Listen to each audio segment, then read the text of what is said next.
They told us these were just stories. But what if the myths were memories? What if I told you the serpent wasn't always the villain? What if the story we all know, the one about a tempting snake and a forbidden fruit, is just one version of a much older, more profound truth? Welcome back to our series, where we peel back the layers of myth to find the heart of ancient wisdom. Today, in episode 6, we journey from the familiar Garden of Eden to the powerful Kingdom of Dahomey in West Africa, exploring the serpent and the tree. Forget the image of a slithering deceiver. Before the story of the fall, in countless cultures, the serpent was a symbol of something entirely different, life itself. Think about it. The way it sheds its skin, a perfect metaphor for renewal, rebirth, and transformation. The way it moves, like a river, flowing with the energy of the earth. In ancient African cosmology, the serpent wasn't an enemy to be feared, it was a guide to be revered. Let's travel to the ancient kingdom of Dahomey, what is now modern-day Benin.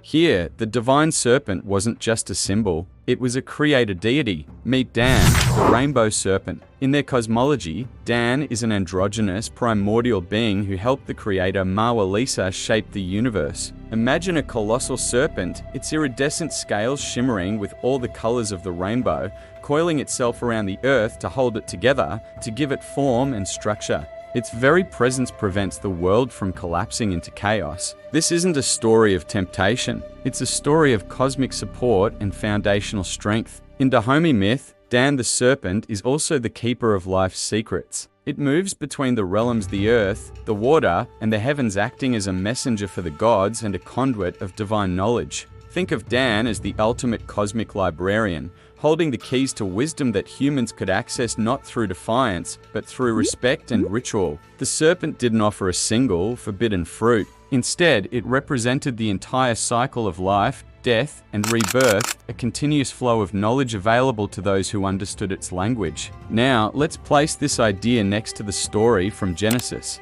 We have a serpent, a tree, and a human reaching for knowledge. But the context is flipped. In Eden, the serpent encourages a break from divine command, leading to expulsion and suffering. The knowledge gained is one of shame and separation. But what if we look at it through the lens of the Dahomey myth? Could the serpent in Eden be a distorted echo of a much older story? A story where the serpent wasn't a tempter, but a teacher, the tree of knowledge of good and evil. Even its name suggests duality, a central theme in many spiritual traditions.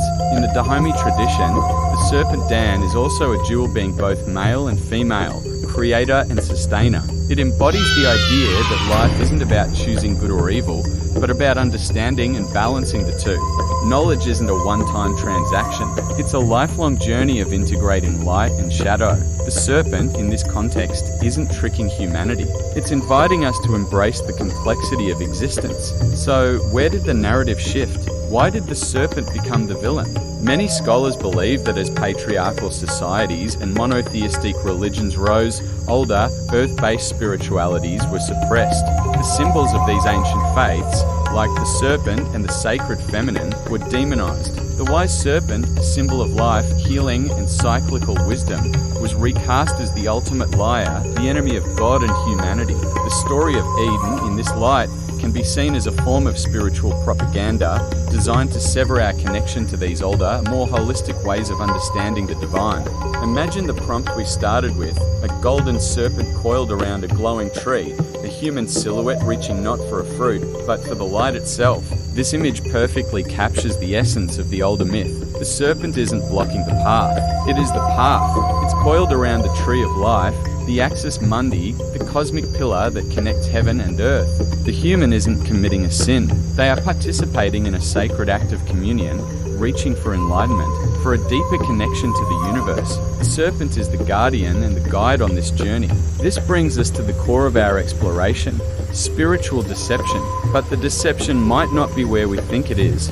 Is the true deception the serpent's whisper in the garden? Or is it the erasure of thousands of years of human wisdom that came before it? The rebranding of a sacred symbol of life into a logo for evil? By fearing the serpent, we've been taught to fear our own nature, our own curiosity, and our own potential for transformation and rebirth. We've been told that seeking knowledge on our own terms is a sin, a rebellion. But the myths of Dahomey and other ancient cultures offer us a different path. They tell us that knowledge is our birthright. The serpent, the tree, the light, they are all parts of a unified whole. They remind us that wisdom isn't found in a single, forbidden object, but in the continuous, cyclical journey of life itself. The serpent as shed skin teaches us that we must let go of old beliefs to be reborn. Its coiled form around the tree reminds us that life and knowledge are intrinsically intertwined. So, the next time you see the image of a serpent, pause for a moment, look past the centuries of fear and condemnation. Try to see the rainbow serpent holding the world together. See the guardian of the tree of life, the keeper of ancient secrets. The story of the serpent and the tree is not just a myth from the distant past. It's a living metaphor for our own spiritual journey. It asks us a powerful question: are we reaching for a forbidden fruit out of defiance? Or are we reaching for the light of understanding, guided by the ancient wisdom that flows through all of life? The choice of which story to believe, which path to follow, is ultimately ours. Thank you for joining me on this journey into the heart of myth. If you found this perspective enlightening, be sure to like this video, subscribe to the channel, and hit the notification bell so you don't miss our next episode.